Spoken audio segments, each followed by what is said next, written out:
Something happened in that hearing room that no one expected. A single question, simple, factual, impossible to misinterpret, hit the table, and the nation watched an attorney general unravel in real time. It wasn't a dramatic outburst or some explosive confession. It was something far more revealing. When asked to explain her decisions, her ethics, and her past alliances, she couldn't defend them. And the silence that followed said more than any prepared statement ever could. For the first 30 seconds, the room didn't just shift. Every person watching knew they were seeing the foundation crack beneath someone who had spent months projecting confidence and control. Every single one on January 6th.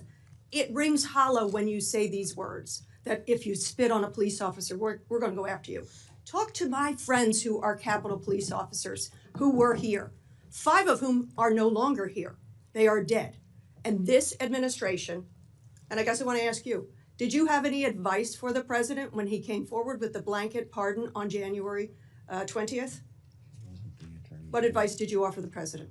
I am never going to talk about conversations, advice Were you in asked any for- way. were you asked I'm for never advice? going to talk about discussions I've had Because or have you'll- not had. you'll But remember- I can answer with the President of the Yes or United no? States. Did you give him any advice, yes or no? I am not going to discuss any conversations That's a that no. I have had with it. And You just put your words in own my word, mouth. I but- am not going to No, discuss. I'm going to reveal your own words. I am Just a not moment. going to Please stop. discuss Please stop. This conversations is my that I've time. had with the President of the United States. Attorney You asked General, me a question. I would like to reclaim and the you last asked 20 me to seconds. answer. I have asked to reclaim my time. Please put 20 seconds back on the clock. You have an extra 30. If the general, She answered and then answered it again and answered it again with a non-answer. I ask for your consideration if the of general putting time lady on. will let the witness answer the questions, we will She proceed. answered it by saying no. Okay. The 3 hallmarks of this administration are incompetence, corruption, and cruelty. I'm going to focus today on corruption. And in my mind, there are 2 types of corruption: personal, and then the other I'm going to call public, governmental. Attorney General, have you ever been registered as an agent of a foreign principal under the Foreign Agents Registration Act?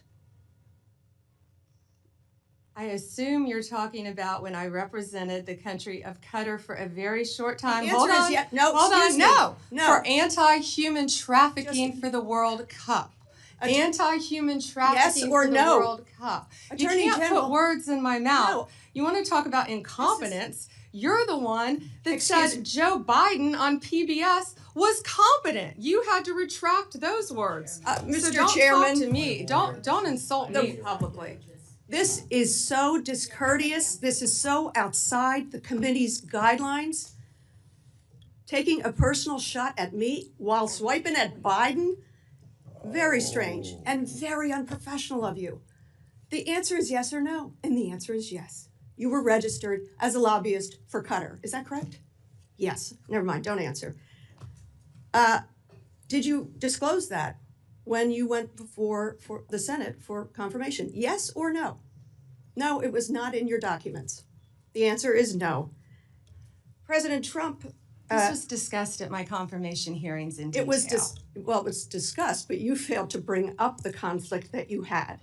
President Trump recently announced he'd accept that $400 million Qatar airplane because it was just prettier than the one he was flying around in. Is it true that you gave advice that this was legally permissible? Yes or no? I will not discuss any advice that my Office of Legal Counsel gives to the President of the United States on any matter. When you spoke before the Senate, you said you would ask for ethical advice. Did you recuse yourself from that issue? And talking about unprofessional, you say the President wanted a jet because it's pretty? Excuse Come me. on, this is a Senate, this is a He said it congressional himself. hearing. He said it himself. This wasn't just political tension.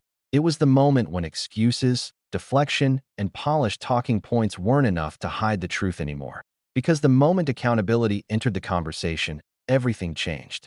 When Representative Madeleine Dean pressed her, calmly, directly, about January 6th, foreign influence, and past work for Qatar, the Attorney General didn't offer clarity. She didn't even offer a defense. She went straight to the one move officials turn to when the facts aren't on their side: deny, deflect, and hope the clock runs out. But this time it didn't. The exchange was too sharp, too factual, too grounded in what the public already suspected.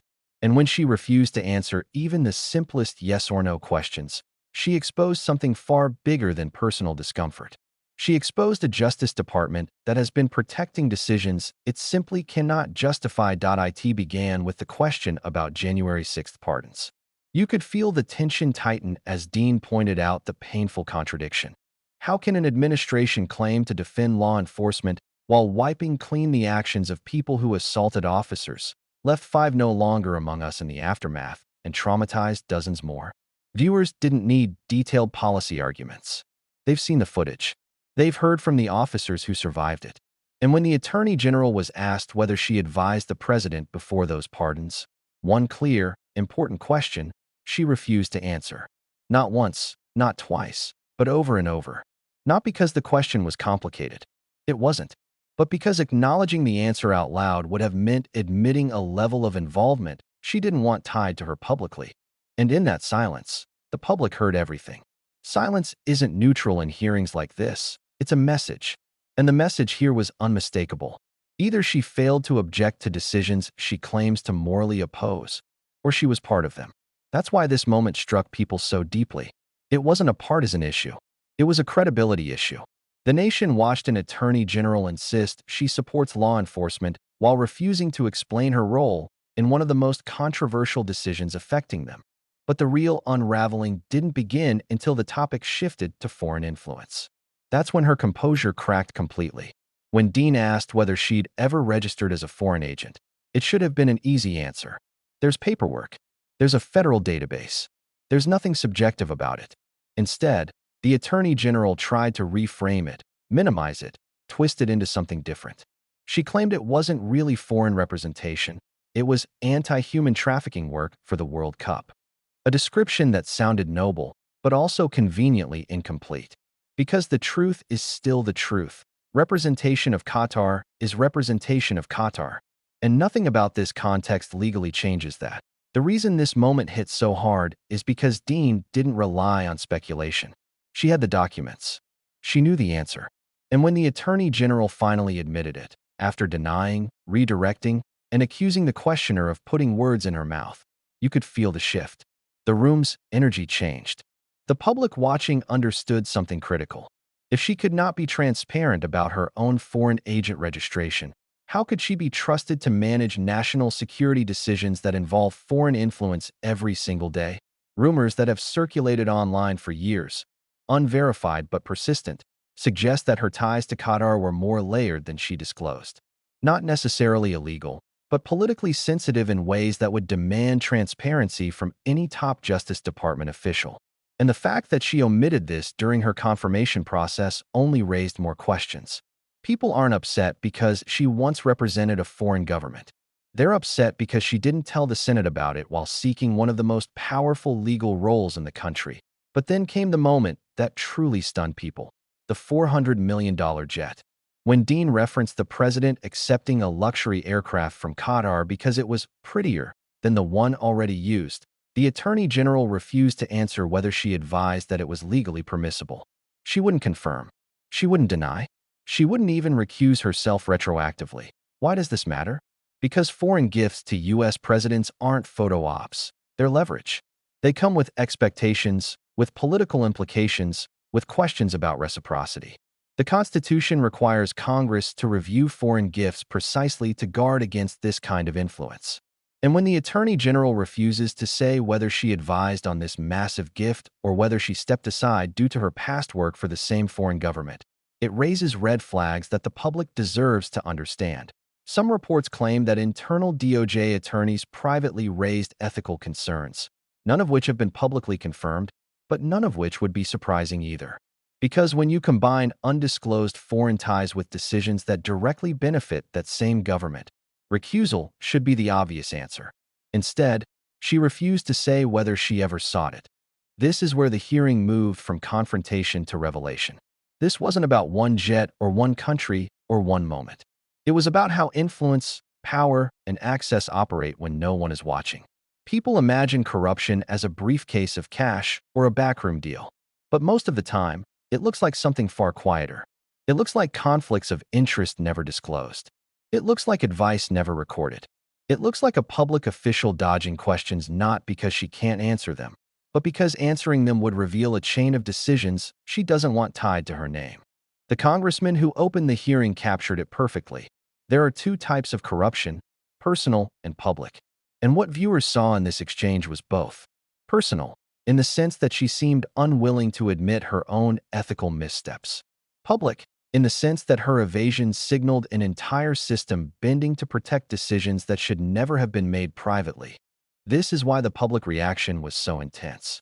You can feel when someone is avoiding a question. It creates a physical tension, a discomfort that spreads across the room and through the screen. Viewers didn't need legal analysis to understand what they were witnessing. They could see it plainly, a breakdown of credibility happening in real time. A top law enforcement official contradicting herself, belittling the questioner, and refusing basic transparency. And the irony is impossible to ignore. She tried to accuse Dean of being unprofessional. She tried to redirect with personal jabs and performative outrage. But you can't insult your way out of a documented fact. You can't shame your way out of your own signature on a registration form. You can't silence oversight because it makes you uncomfortable. What makes this moment especially important is that it pulls back the curtain on how government really works. Not the speeches, not the press conferences, not the talking points, but the decisions that shape public trust. The conflicts that officials hope no one notices. The advice they give behind closed doors that they never want questioned in public. And the lengths they will go to avoid accountability when those decisions finally surface. You cannot claim to be an independent attorney general while hiding critical information from the Senate.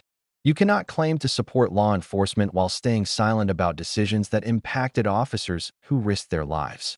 You cannot claim transparency while refusing to answer yes or no on matters the public has every right to understand.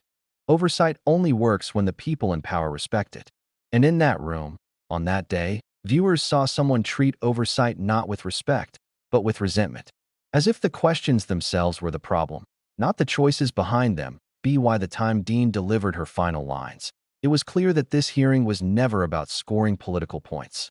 It was about exposing the gap between the image the Attorney General tries to present and the contradictions she cannot reconcile. And that gap is what erodes public trust. Not one decision, but a pattern of decisions made without transparency. Corruption isn't always loud. It's often quiet, polished, wrapped in professionalism, hidden behind procedure.